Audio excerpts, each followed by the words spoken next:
It's the last session. Hope I won't wake you guys up if you're sleeping or keep this interesting.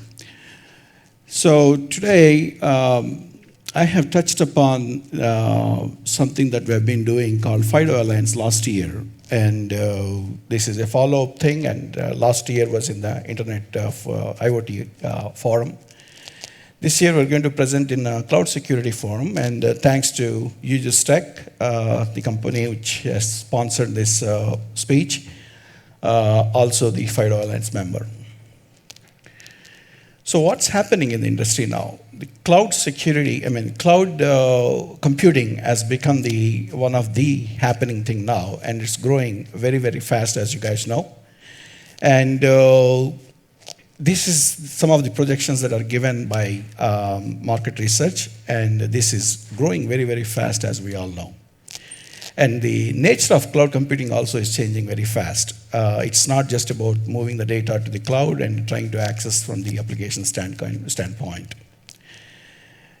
With the cloud computing, also, the number of attacks have been rampant. More than ever. Last 2 years, the kind of attacks that we have seen are pretty major and in a very large scale.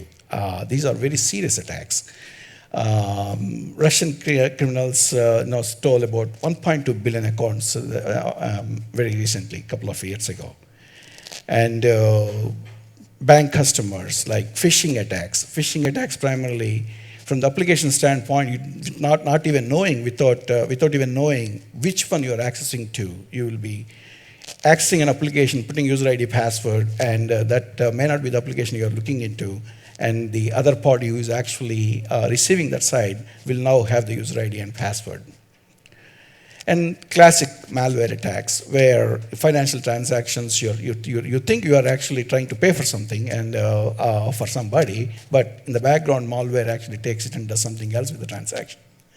These are some of the very major attacks that are happening in the industry. You have seen the attacks on the Target, attacks on the eBay, attacks on the LinkedIn, attacks on the Yahoo, and everywhere these attacks are going. What is common about all these things is server-side attacks. Somebody goes on the server side and steals a bunch of online account identities, and they start using them.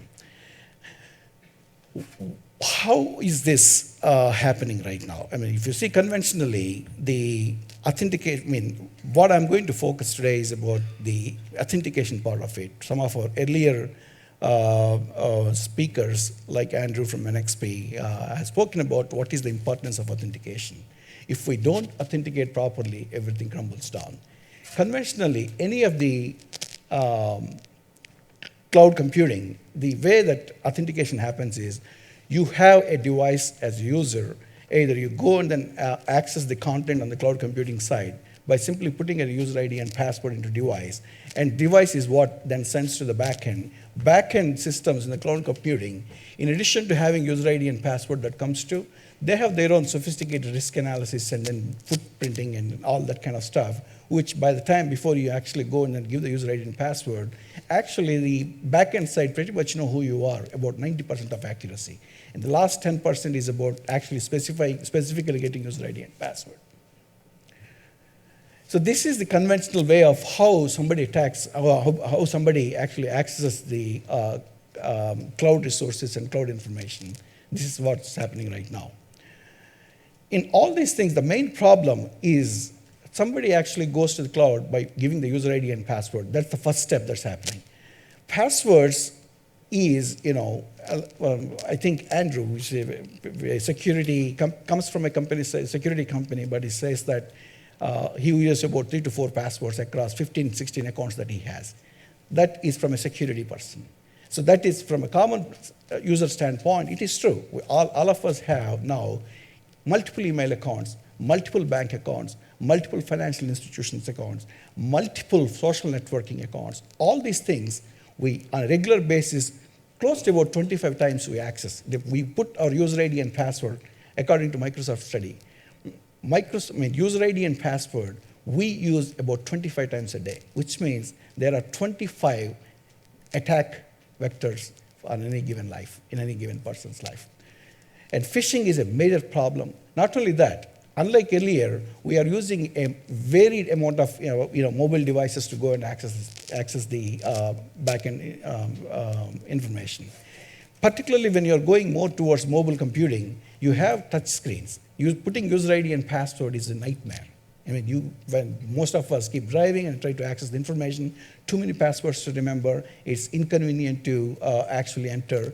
And on top of that, the more and more touch screen related stuff coming in, more and more it is becoming difficult to use it. Unlike earlier days, the user ID, password, and cloud authentication is not just restricted to somebody actually using informational access.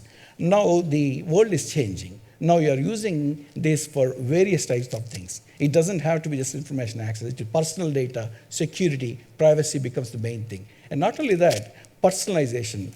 There were some nice examples given by IBM, gentleman, lady from IBM, about home networking, how we start using them, how those things are vulnerable with respect to cloud computing standpoint. If you see the way the informational access happens or lifestyle management access happens, authentication is key piece of everything. Before we start doing anything, if somebody wants to set up and start a home networking, turn on the thermostat at home, the first step is somebody has to operate and go to that particular device. And the first step, if it is not done properly, middle of the night, 2 o'clock, somebody shuts off your thermostat in a winter night, then you are in trouble. Authentication becomes the fundamental first step for us to do anything in the internet on the cloud computing side. I think both lady from IBM and as well as Andrew were mentioning, if you see, there are the data information related, IT related technology aspects of what we do. Second thing is the actually operational. When you want to go and then check your bank account, that is one kind of informational access on the cloud computing. The other thing is actually, opening a garage door or starting a thermostat or powering on lights. It becomes a part of the connected world in the cloud computing side. Unlike earlier, where we specifically were using the internet and cloud computing primarily for informational access, now we are actually using that for controlling the device and other stuff in the cloud. And it's just not the next wave of things that are happening are the Internet of Things. And the 2 or 3 speakers that spoke before me, the Internet of Things is a huge thing, where thermostats is being controlled, the cars are being controlled, dishwashers are being controlled. This is a new way of things that are happening. Adding to this particular thing that's happening right now, where everything is controlled from a cell phone or something remotely, you also have wearables now coming. The wearables that are coming are different kinds of wearables. It could be medical devices, it could be monitors, medical signals, any of those things. When you are going towards those things, the main purpose, first step of the process, right now wearables are using right now as gadgets. They don't have a clear direction of what they can be. A Bluetooth-enabled wearable can be used to link up with your cell phone, which will act automatically turning on and off, or a second-factor authentication kind of a thing. This is the kind of thing that's happening right now. And if you go back to one of the charts that, again, I point to Andrew, which resonates to what I've been telling here, is if you see the biggest concerns in the cloud computing that from the research that they have done is, first thing is interoperability. Second thing is the security. Third one is the privacy and other aspects of that. If you see these things, the wearables, Internet of Things that are happening right now, they are happening without any standards at a given direction with respect to openness of those things. Unlike the informational access side, where you have majority 2 or 3 kinds of operating systems. One is Apple, the other one is Microsoft, the third one is Google. On the wearable side, Internet of Things, every one of them is proprietary. Every one of them have their own way of handling things. The standards just don't exist there. And based on the new wearables and the Internet of Things that are coming, The controlling device and information access devices are now being used in a much bigger way. Mobile payments, personalization, m-commerce, Internet of Things, cloud services, every one of them are either being used from a desktop or activated from a desktop or being controlled by a cell phone. In all these things, first step you do is authentication. You have got to know who is actually operating, who is actually authorized to use it, which device is authorized to use. For all these things, authentication becomes the first primary step of what you're trying to do. Without that, you really don't have security after that. You can actually control a very strong end-to-end security system from going from the chipset level iron to the cloud, but the person who is operating that is not the right person if he happens to have a user ID password. All the security that you have done end-to-end is completely compromised. If you see the latest developments that are happening, the thing that Touch ID service, what Apple has done, and Microsoft, Google announced about the recent announcement about having a different way of logging in. The second screen that he puts out doesn't necessarily have to be a password. It could be a biometric information. It could be something else. It could be a speech. It could be a second factor, anything of that kind. So this is where the FIDO Alliance comes into picture. Last year, I was here presenting it. We were 1 year old at the time, and now we're 2 years old, and we have made significant progress. And like the prior speakers explained, lack of interoperability, lack of standards is a huge issue. Unfortunately, the world, whichever way you want to say, the world is always going to be a heterogeneous environment. There is not going to be one type of authentication, one type of device, one type of cloud computing, one type of appliance it's going to be there. World is evolving fast. Yesterday, Iris, for instance, based authentication was not a production worthy. Today is completely production worthy. Tomorrow, some other kind of sensor comes into picture. Fingerprinting, biometrics has been there in the market for 15, 16 years on the commercial side. But Apple made it very successful, became the mainstream. More and more, as you are evolving, more and more new kinds of services and new kind of authenticators are going to come, new type of devices are going to come, new kinds of, the endpoints are going to come.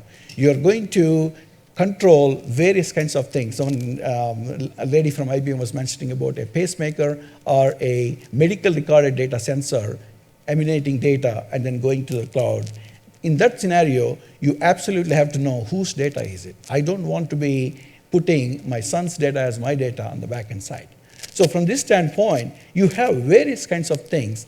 If you don't have a standards-based approach, you are not really going to win. If you see the earlier days where how SSL became a big way of securing the websites and making sure the clients know which websites they are dealing with from data encryption standpoint. And then if you see Wi-Fi standards, and if you see Bluetooth standards, how they became, they all became widely successful. We are all enjoying the benefits of that because it's a open standard and everybody contributed to that. And the authentication and the cloud computing is also a very complex problem. It cannot be solved by a single company. And this is part of the reason the FIDO Alliance, since the inception, we always talked about bringing everybody in the industry, trying to provide the inputs into what we're trying to do here. What is different about FIDO approach is we actually split the authentication process into new steps. I think from earlier speeches, as we know, in the enterprise market, more and more people are bringing their own devices. And gentleman from SAP was mentioning he went and bought a Samsung phone from China, immediately enabled it, and started using the system. And you have got to allow them. You have got to understand there will be different kinds of phones and different kinds of the endpoints that are coming into the picture. In FIDO approach, we actually split the authentication process into two things. First thing, you authenticate yourself to the device, whatever the device could be, in whatever authentication format that's available on that. Some phones might have a good iris scanner. Some phones might have a fingerprint scanner. Some phones might have a just powerful 3D camera, which can do facial detection. You authenticate yourself to the device, and device then does the second level of authentication, where a backend cloud service or a backend cloud device authorizes particular device to be able to talk to that during the first initial setup process. That is done using an open protocol, a FIDO protocol. It is a standardized protocol. It's based off of asynchronous keys and completely based on challenge response, which changes each time going back and forth. And this completely eliminates any need for any passwords to be remembered, any passwords to be exchanged on the network. For any of these things that we are trying to do, if somebody goes and attacks the server side and gets the user ID and password, then whatever you're doing after that is, most of the passwords are being stolen either on the server side or man-in-the-middle attack, dictionary attack, malware attacks, these kind of phishing attacks, these kind of standard attacks. These attacks are possible because server side actually holds all the private information. Your user ID and your password is your private. Server side hosts that. And the person who is attacking on the server side is actually stealing a whole bunch of server side secrets that he can go and attack after that. What FIDO does is the key generation happens on the client, and the public key is what gets sent to the service or server on the server side, and each time the response changes based on the challenge that comes back. So if somebody wants to attack on the server side or the cloud computing side, tries to steal something, all they get is a bunch of private keys, which is of no use. So from last year, the FIDO Alliance officially was announced in February 2013 with 6 companies and the founding members. And today we are 200 plus companies. Actually, you probably have seen Intel's announcement today that they have joined the FIDO Alliance today. And we have released our spec, 1.0 spec back in December, and we are now making it available for open industry standards right now. These are some of the companies that are involved in driving the FIDO Alliance. NXP happens to be one of the board members too, and so is Microsoft, so is Google, so is IBM today. Not IBM, sorry, Intel today, and NTT Docomo recently joined. We are about 200 companies strong right now, and if you see the alliance the timeline.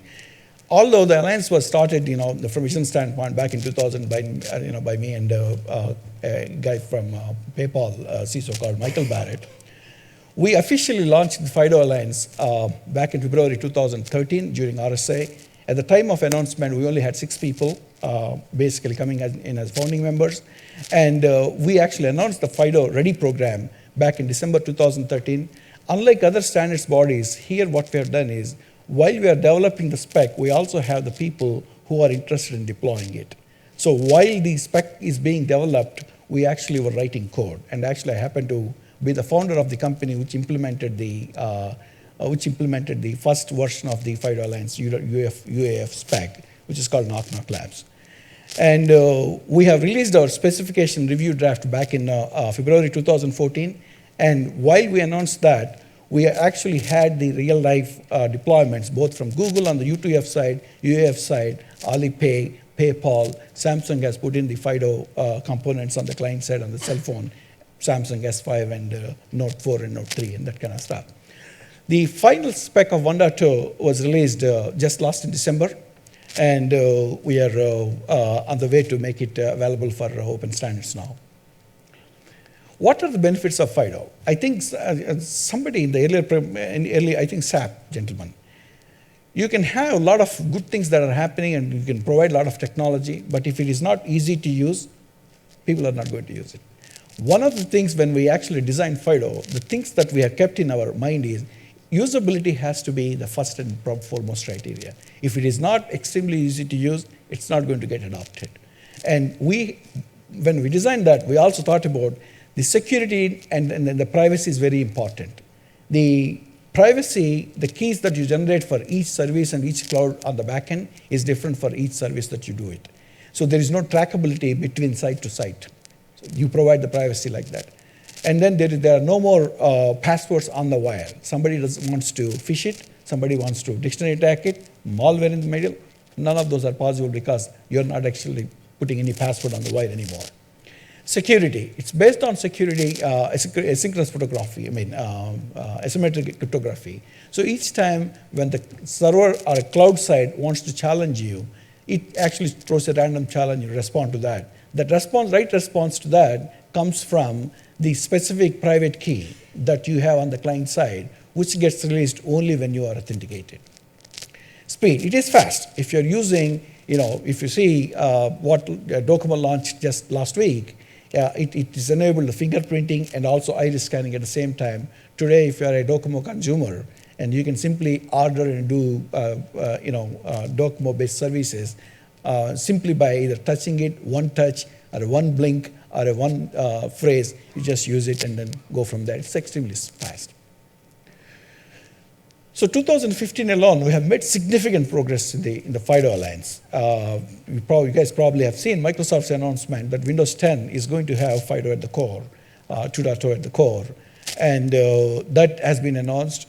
Qualcomm and Knock Knock Labs joined together have actually announced the Snapdragon having a FIDO at the core, where any Snapdragon process goes out, will automatically have built-in FIDO thing there. And Google has announced the support tools and management tools for FIDO for the enterprise. See, if you're using Google Mail or Google applications for an enterprise, U2F token will actually be the second factor in strong authentication.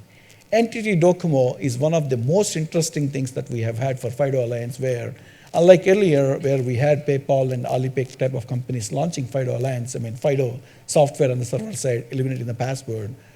What Docomo has done is very significant and very, very major, where they have moved the entire ecosystem with them. The entire ecosystem, primarily the cell phone guys, the operating system guys, the chipset guys, everybody participated from start to finish. We finished deployment of Docomo in less than 9 months, from chipset enablement to final deployment of FIDO services on the Docomo network. These are some of the very interesting things that have happened, and it's fast growing. And as I mentioned today, Intel also announced the joining of FIDO Alliance. So I founded both of them. The difference between FIDO Alliance and Knock Knock Labs is FIDO Alliance is a specification generator. It is the standard alliance body. It's a nonprofit organization where people join that and pay dues and fees and that kind of stuff. It's not an open source community, it's an open standard promotion community. Knock Knock Labs is the first implementer of the FIDO UEF 1.0 server, and the 3 or 4 deployments that are there in the major scale in the market today are from Knock Knock Labs. Why is this, why is FIDO Alliance has taken so much traction in the last couple of years? The market demand is there. Market demand in the sense the number of attacks that have happened on the internet is significantly improved. Number of people using multiple cloud accounts have increased dramatically, unlike earlier, where all of us have one enterprise account and a couple of bank accounts and one email. Now it is multiplied. Everyone is looking for easier way to do it, and this fits into and also the availability of scalable, high quality biometric technology that are in the various formats, thanks to Apple's iPhone, which made pretty much fingerprinting is the game in the town. It is much, much simpler. It is much easy to use. There are no network passwords to remember. If I am a service provider, there are no passwords to be phished, middleware attack, malware attack, any of those things. Unlike the earlier days, if you see last 4 or 5 speakers that were on board, in front of me, there are a number of things that are happening. You are having the IoT devices, you are having new devices, wearables that are coming together, and you don't know really what else is going to come. So whenever there is a change in the client side DNA, whenever there is a change in the form factor of the client side, the service provider at the cloud side cannot go back and re-implement these things. He should be ready tomorrow if a new form factor device comes in, a new sensor comes in. I don't want to go back and then re-engineer everything and re-enable a new thing. I want to have a mechanism where I should be catering to the upcoming future unknown devices that come to me for either informational access or command control kind of a thing. In both scenarios, I want to make sure that I have something that is extendable, that is future-proof, and that is easy to use. So this is the, with that, I think I'm finished. Thank you very much. And if you have any further questions, please contact FIDO Alliance or personally me. Thank you so much. Thank you very much, Mr. Kesanupalli, for joining us today.